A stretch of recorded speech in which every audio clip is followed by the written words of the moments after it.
뉴욕 증시는 금융업체들의 실적 호전에도 불구하고 보잉의 실적 부진과 웰스파고 매도 권고 등의 영향으로 투자 심리가 위축돼 하락세를 이어갔습니다.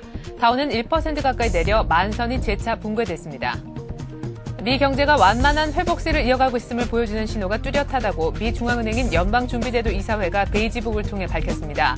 연준은 경기 회복을 이끄는 요인으로 제조업과 주택 부문의 호전을 꼽았습니다. 한편 유럽 증시는 웰스파고와 모건 스탠리 등 미국 주요 은행들이 기대 이상의 실적을 거둔 것을 바탕으로 대부분 상승했습니다. 영국과 프랑스, 독일 모두 강보합에 마감됐습니다. 국제유가는 종가 기준 배럴당 81달러 선을 넘어서며 또다시 1년 내 최고치 기록을 갈아치웠습니다. 12월 인도분 WTI는 2.8% 오른 배럴당 81달러 37센트에 마쳤습니다. 안녕하십니까. 이슈의 마켓의 최리나입니다. 뉴욕 증시가 또다시 하락했습니다. 다우가 만선을 하회해 1% 가까이 떨어진 9,949를 기록했는데요. 초반의 분위기는 괜찮았습니다. 전날 장 마감 후 실적을 공개했던 야후에 이어서 모건 스탠리 그리고 웰스파고 모두 3분기 실적이 괜찮은 것으로 나타났는데요. 장 막판 월가 유명 애널리스트가 웰스파고에 대한 투자 의견을 하향하면서 매물이 쏟아진 것이 원인이었습니다. 보다 자세한 글로벌 증시 전문가와 함께 알아보죠. 동양종금증권 장영철 과장과 함께하겠습니다. 안녕하세요. 네, 안녕하십니까? 네, 아쉽게도 막판에 좀 매물이 쏠리면서 만선을 하회하고 끝이 났네요. 예, 어제 시장 초반에 그 흐름은 좀 혼조로 좀 많이 나타냈습니다. 일단 보잉이 적자 전환되는 소식과 함께 좀 장 초반 좀 흐름이 그렇게 좋지 않다가 이제 그 모건 스탠리가 사상 최대 실적을 발표했습니다. 웰스파고도 마찬가지로 은행주들이 큰 폭의 실적 개선세를 좀 나타내면서 이제 시장이 좀 상승으로 마감을 했었는데요. 그 전일 또 그 장 마감을 발표했던 야후와 그다음에 그 샌디스크의 실적 전망도 굉장히 좋아지면서 일단 장 초반에 흐름이 좋았었는데요. 장 후반에 이제 그 웰스파고에 대한 그 매도 의견이 나오면서 일단 장이 좀 약간 꺾이는 그런 모습 보이는데요. 일단 좀 자세한 사항은 좀 차트를 보시면서 한번 좀 말씀드리겠습니다. 네. 자, 일단 뭐 차트를 보기 이전에 말이죠. 좀 더 자세한 이슈 얘기를 좀 해보도록 하겠습니다. 자, 일단은 뭐 말씀하신 것처럼 실적은 그 전날 장 마감 후에 발표한 그런 기업들에 이어서 실적에 관련한 분위기는 굉장히 좋았었습니다. 그러나 애널리스트의 어떤 발언 하나가 결국은 다우를 만선 아래로 끌어내렸다 이렇게 볼 수도 있겠는데요. 웰스파고에 대한 투자 의견 하향이 실적 호재를 희석했다 이렇게 볼 수 있겠네요. 네, 어제 그렇습니다. 이게 장 막판에 일단 그렇게 흐름이 나왔는데요. 일단 웰스파고 실적이 굉장히 좀 좋게는 나왔었습니다. 실적이 좋게 나왔었는데 일단 유명 애널리스트 리처드 보베가 이제 그 막판에 매도 의견을 나타냈는데요. 일단 실적의 개선의 질이 굉장히 좀 안 좋다는 식으로 좀 많이 나타났습니다. 네. 대부분 이제 모기지에 대한 모기 서비스에 대한 일단 수수료 수익이 한 36억 달러 정도 나타났는데요. 네. 일단 그 리처드 보베가 말했던 그 실적 개선의 질이 굉장히 안 좋다는 뜻은 일단 이게 단순하게 그 단순성이 그 수수료에서 나왔던 실적이고요. 일단은 기업들이 완전하게 그 실적이나 뭐 매출에 대한 그런 이익 개선 폭이 전혀 나타나지고 있던 모습이 아니고요. 일단 이게 제일 중요한 게 일단 이게 지속 가능한 이익이 아니라는 것에 아마 초점을 많이 나타냈던 것 같습니다. 네. 그래서 이제 장막판에 오히려 차익 매물이 굉장히 좀 많이 출회됐는데요. 어제 차익 매물 출회되는 속도로 봤을 때 일단은 그 1만 선을 굳건히 좀 나타내면서 일단 투자자들에 대한 일단 기간적인 조정을 좀 받을 거라고 투자자들이 좀 많이 예상을 했던 것 같습니다. 네. 그에 대한 차익 실현 매물이 좀 굉장히 많이 나왔던 게 아마 어제 웰스파고에 대한 하향 압력으로 나타냈습니다. 그러므로 해서 어제 웰스파고는 한 4.47% 오히려 순위 굉장히 급증했는데도 불구하고 4.47%에 대한 그 하락으로 일단 그 투자자들의 심리가 그대로 좀 많이 반영됐던 그런 어제 그 흐름이 좀 많이 나타냈습니다.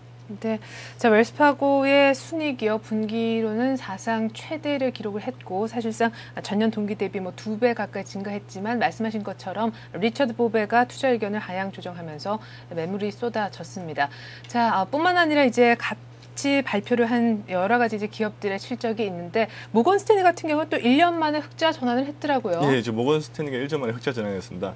골드만삭스와 마찬가지로 일단 IB 부문에서 굉장히 큰 폭의 이제 그 수익이 나왔는데요. 예. 다른 IB 증권들이 좀 대부분 이제 약간 좀 부도난다든지 아니면 그 좀 다른데 흡수 합병되면서 오히려 이제 골드만삭스라든지 모건 스탠리 같은 1등, 2등 그 기업들이 오히려 실적 개선폭이 굉장히 큰 폭을 좀 나타냈습니다. 그러므로 따라서 어제 그 모건 스탠리 같은 경우는 한 4.8% 정도 상승하면서 좀 마감했는데요. 일단 장중에는 한 7%대까지 상승하면서 오히려 그 웰스파고 영향 때문에 약간 좀 상승폭이 좀 낮았던 게 좀 아쉬운 걸로 좀 나타내고요. 그리고 그 전날 장 마감 후에 발표했던 야후와 그다음에 저 샌디스크가 이제 실적 발표가 좀 좋게 나오면서 일단 어제 흐름도 좋았는데요. 야후 같은 경우는 이제 순이익이 전년비에 한 3배 정도 증가하면서 주가가 한 2%대 정도 상승을 나타냈고요. 그리고 샌디스크 같은 경우에는 메모리 카드가 매출 증대로 따른 그 실적 개선폭이 좀 나타나면서 주가가 한 9.5% 정도 굉장히 좀 특징적으로 좀 이제 상승을 좀 많이 나타냈습니다. 반면에 이제 보잉 같은 경우는 일단 적자 전환을 좀 많이 나타냈고요. 4분기 이후에도 좀 실적 개선폭이 좀 이렇게 뚜렷하게 나타나지 않는다는 이제 의견이 나오면서 주가가 한 2.47% 정도 일단 하락하면서 마감을 했습니다. 또 어제 좀 뭐 사이버로 좀 알아두시겠냐, 뭐 인텔이라든지 뭐 텍사스 인스트루먼트나 데일하고 썬 마이크로 시스템즈 같은 경우에는 기존에 이제 실적이 좋았던 발표했던 기업들이 한 1%에서 3% 정도 이제 하락을 하면서 좀 마감을 했던 게 좀 어제 좀 특징적인 그 하루였습니다. 예, 일단은 뭐 야후와 샌디스크 호재가 있긴 했습니다만 기술주 중심의 나스닥도 역시 상승세로 마감하지 못한 것은 역시나 리처드 보베의 웰스파고 투자 의견 하향으로 인해서 다우뿐만 아니라 전반적으로 3대 지수가 모두 떨어진 영향이 아닌가 싶습니다. 역시나 나스닥도 때문에 조금 아쉬웠던 부분이 없잖아 있었던 것 같네요. 자, 뿐만 아니라 이제 FOMC 통해서 또 베이지북 내용이 이제 공개가 됐는데 미국 경제가 완만한 회복세를 보이고 있다 이런 내용이었다고요? 예, 이제 어제 베이지북 발표가 있었는데요. 일단 베이지북은 9월 초순에서 10월 중순 정도로 일단 그 10월 중순 정도로 이제 계산을 해가지고 일단 그 연준에서 이제 미국의 경제 동향을 좀 많이 이제 살피는데요. 일단은 대표적인 발표했던 게 일단 그 미국 내 일단 12개 그 연방준비은행에서 일단 경제상을 이제 종합해가지고 이제 나타냈는데요. 일단 시장 자체가 일단 완만한 이제 리세션에서 좀 많이 회복되고 있다는 거, 완만한 경기 회복을 지금 이제 이어갈 것으로 일단 많이 전망을 하고 있고요. 그에 따른 이제 분석으로는 지금 최근에 그 생애 주택에 대한 그 세제 혜택이 굉장히 크면서 이제 주택 시장이 좀 많이 회복을 나타내고 있고요. 그리고 최근에 흐름이 좋았던 제조업 지수가 많이 좋아졌죠. 그렇죠. 제조업에 대한 개선세가 굉장히 뚜렷한 게 아무래도 그 미국 경제가 좀 완만하게 좀 회복된다는 식으로 좀 많이 나타냈습니다. 근데 반면에 좀 상업용 부동산은 아직까지는 그렇게 큰 회복세를 지금 이제 나타나지 않는다는 게 아마 이쪽 그 연준의 이제 분석으로 이제 추가됐던 것 중에 하나였습니다. 네, 지금 웰스파고에 대한 투자 의견을 하향 조정한 애널리스트인 리처드 보베 역시 미국의 주택 시장이 바닥을 쳤다라는 분석을 동시에 내놓아서 눈길을 끌기도 했었습니다. 자, 이제는 오늘 밤에 또 발표를 앞두고 있는 여러 기업들의 실적 그리고 일정을 살펴볼 때가 된 것 같은데요. 오늘 밤 상당히 중요합니다. 미국의 9월 경기 선행지수가 나오죠? 예, 맞습니다. 오늘 같은 경우는 오늘 밤에 이제 나타나는 거죠. 주간 실업 수당 청구 건수가 이제 9월 뭐 경기 선행지수가 나타나는데요. 주간 실업 그 수당 청구 건수 같은 경우 일단 그 이전치보다 예상치가 약간 소폭 좀 증가할 것으로 일단 예상을 좀 되고 있고요. 그리고 이제 좀 중요한 지표 중에 하나는 9월 경기 선행지수가 그 이전치보다는 좀 이렇게 상승하는 기존에 0.6에서 한 0.9% 정도 경기 선행지수가 좀 이렇게 완만하게 상승하는 그런 패턴을 좀 나타내고 있고요. 그다음에 8월 주택 가격 지수가 그 이전치에 비해서 그 예상치가 한 보합 정도로 일단 그렇게 이제 예상을 좀 나타내고 있습니다.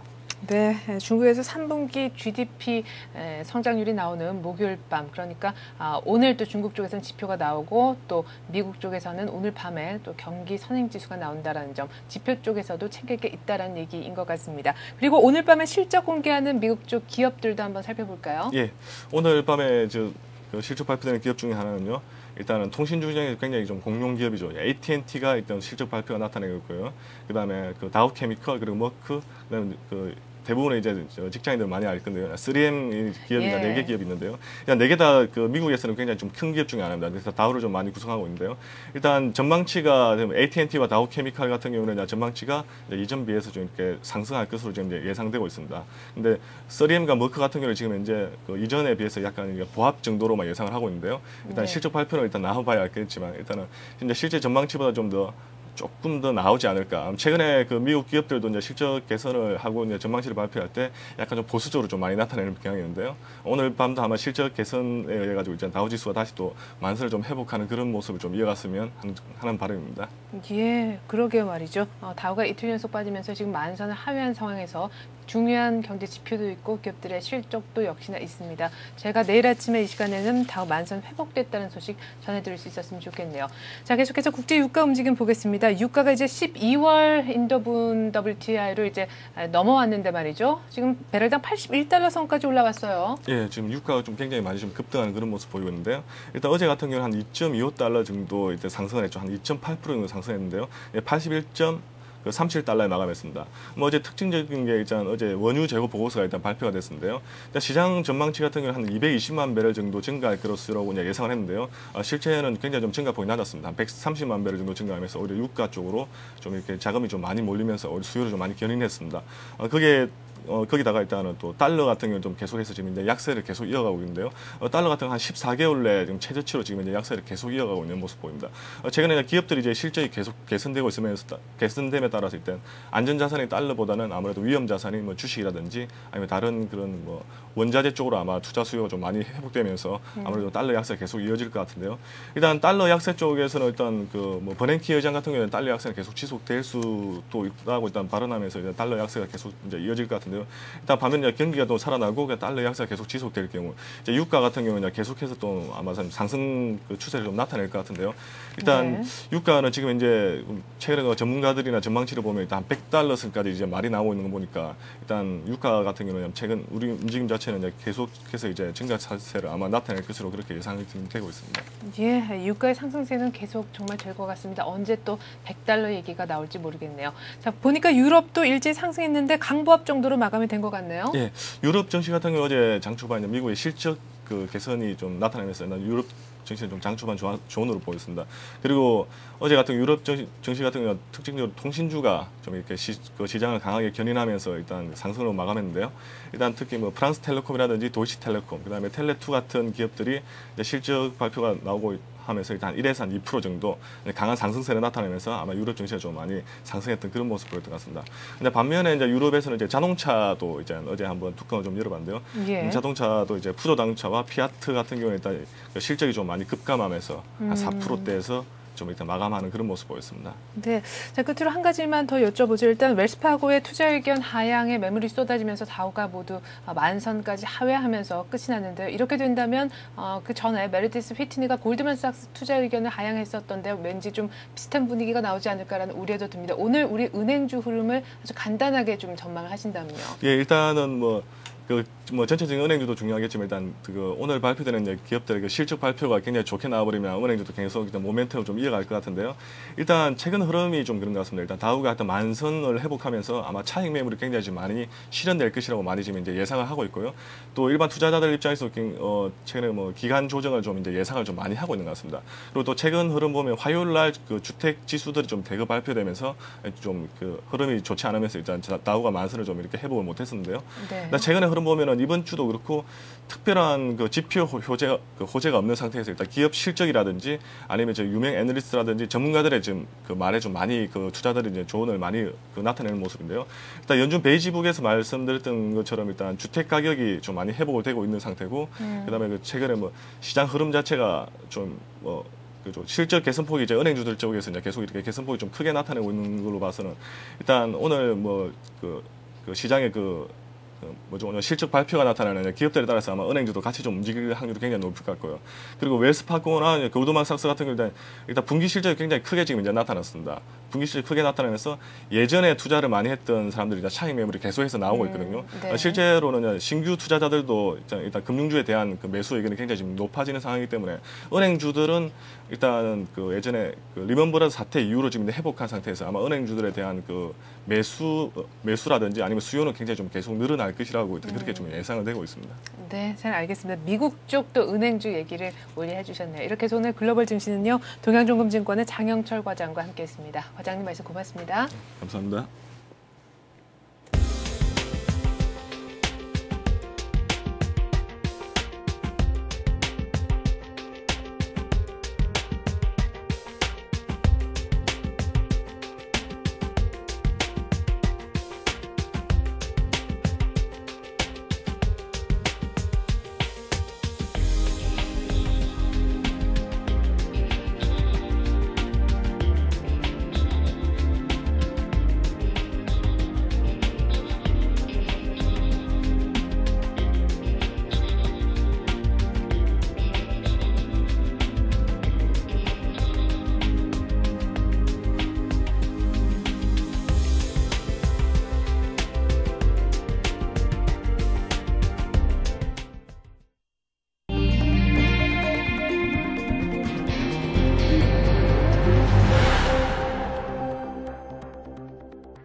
네, 10월 22일 목요일 뉴스 따라잡기 시간입니다. 오늘은 김성수 기자와 함께하겠습니다. 안녕하세요. 네, 안녕하세요. 네, 금융위기로 사실 꽁꽁 얼어붙었던 해외 부동산 개발 그리고 해외 투자가 살아나고 있다고요. 자세한 소식 전해주시죠. 예, 일견 반가운 소식인데요.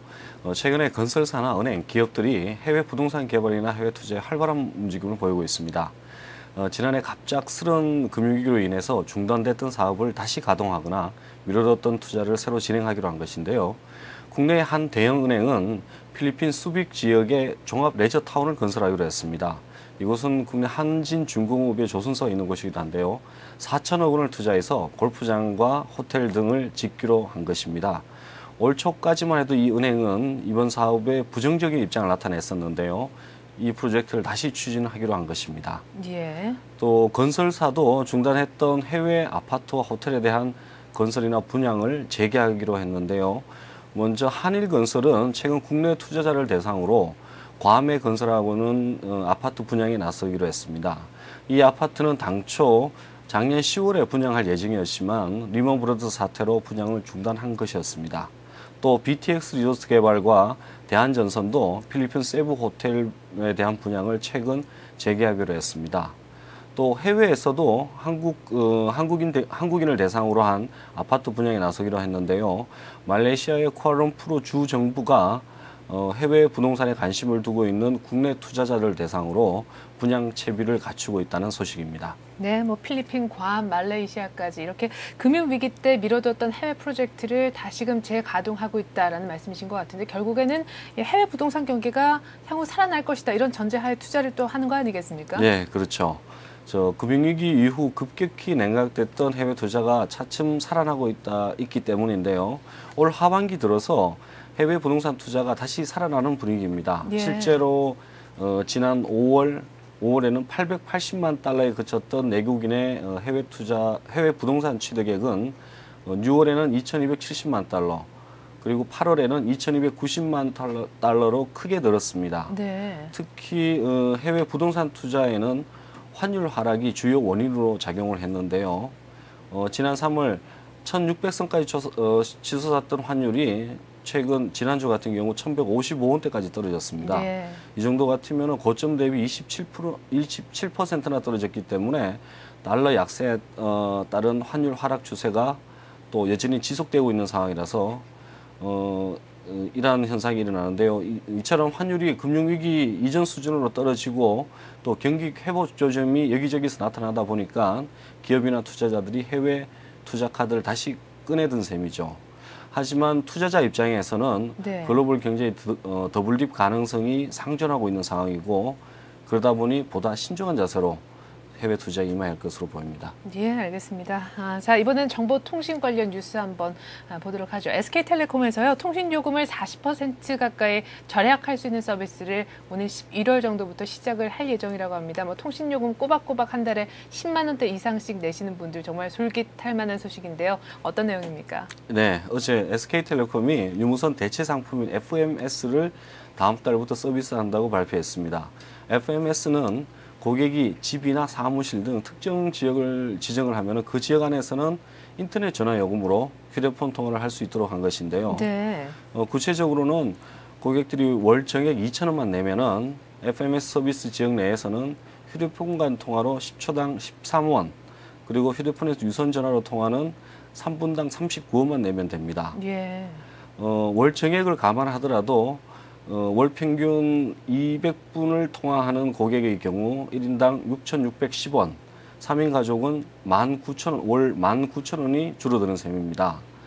또 이 같은 서비스는 기존의 막내 할인이나 온가족 할인제와 같이 적용을 할 수 있어서 고객 입장에서는 더욱 유익한 서비스라고 볼 수 있습니다. 예. 또 최근 KT가 인터넷망을 이용한 FMC 서비스로 통신 요금 미만에 나서자 SK텔레콤도 변형된 모습의 FMC 서비스를 이번에 선보이게 된 것입니다. 네, 뭐 KT가 앞서서 선보였다고 이제 좀 전에 말씀을 해주신 FMC 그리고 SK텔레콤이 이제 시도하려고 하고 있는 FMS 다소 좀 용어가 생소하다는 생각도 드는데 좀 자세하게 설명을 해주시고 둘 간의 차이점도 함께 설명해 주시면 좋겠네요. 예.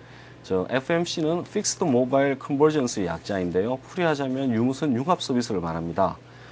휴대폰으로 인터넷 전화를 이용한다고 보면 되는데요. 네.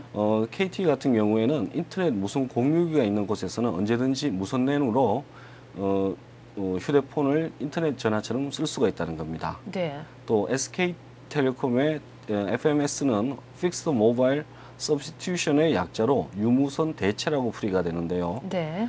가입자가 미리 정해둔 지역의 이동통신 기지국을 활용해서 인터넷 요금으로 휴대폰 전화를 통화를 할 수 있도록 한 개념입니다. 네. 두 서비스 모두 특정 장소에서는 값싼 인터넷 전화 요금으로 휴대폰을 쓸 수 있다는 공통점이 있는데요. 하지만 세부적으로는 조금 차이가 있습니다. FMC, KT의 FMC 같은 경우에는 무선 인터넷이 내장된 전용 단말기가 필요하지만 SK텔레콤의 FMS는 일반 휴대전화로 이용이 가능하고요. 네. 또 FMC는 무선 랜을 이용하기 때문에 통화 범위가 20m 안팎으로 제한이 됩니다. 하지만 FMS는 기지국을 이용하기 때문에 통화 영역이 최소 50m 이상입니다. 또 정리를 하자면 KT FMC는 넷스팟 지역이나 무슨 공유기가 있는 곳에서는 어디든지 휴대폰으로 인터넷 전화를 쓸 수 있다는 장점이 있고요. SK텔레콤의 FMS는 통화 영역이 크다는 장점이 있지만 대신 서비스 지역이 특정 지역으로 국한된다는 차이점이 있습니다.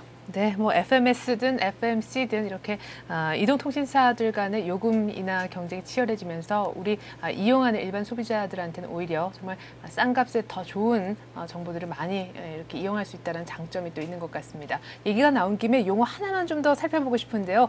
KT가 보니까 내년 3분기에 MVNO 사업에 돌입을 하겠다 이런 얘기를 했거든요. 이 MVNO라는 건 또 뭔가요? 예, 일단 먼저 KT가 이제 발표한 내용은 MVNO, 가상이동통신망인 MVNO의 사업 설명회를 열고 내년 3분기부터 사업에 돌입하겠다고 발표를 했는데요.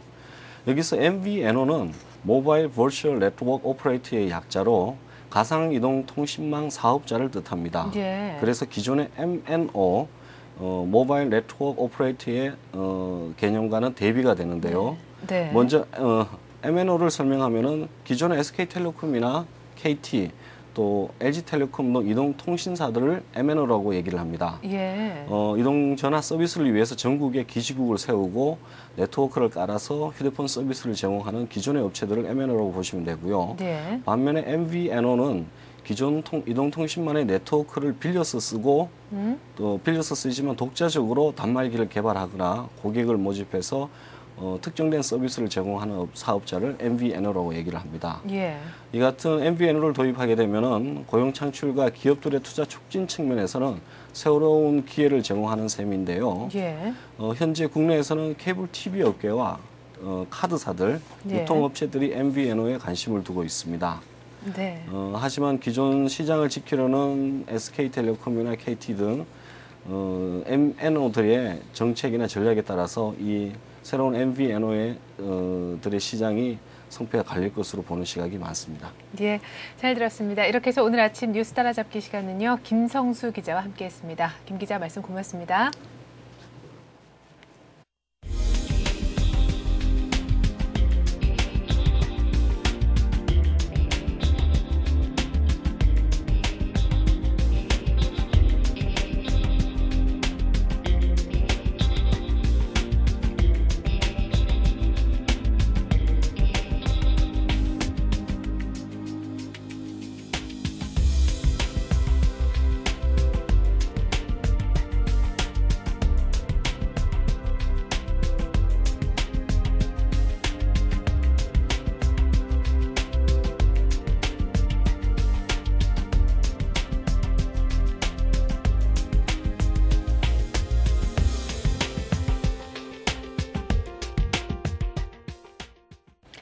간밤에 열린 뉴욕 증시에서 다우가 또 미끄러지면서 이제는 만선 아래로 내려갔습니다. 1% 가까이 빠진 9,949를 기록했는데요. 전날 장 마감 후에 실적을 내놓았었던 야후와 샌디스크의 실적도 좋았고 모건 스탠리도 1년 만에 흑자로 전환을 하는 등 주요 기업들의 실적은 괜찮은 모습이었습니다. 또한 분기 순이익 사상 최대치를 기록한 웰스파고도 사실상 실적은 좋았는데요. 실적의 질이 매우 낮다며 월가 유명 애널리스트인 리처드 보베가 웰스파고 투자 의견을 하향 조정 잡은 것이 다우를 만선 밑으로까지 끌어내리면서 3대 지수를 모두 약세로 돌려놓았습니다. 보다 자세한 우리장 소식 1시간 뒤 출발 센 증시에서 해드리겠습니다. 고맙습니다.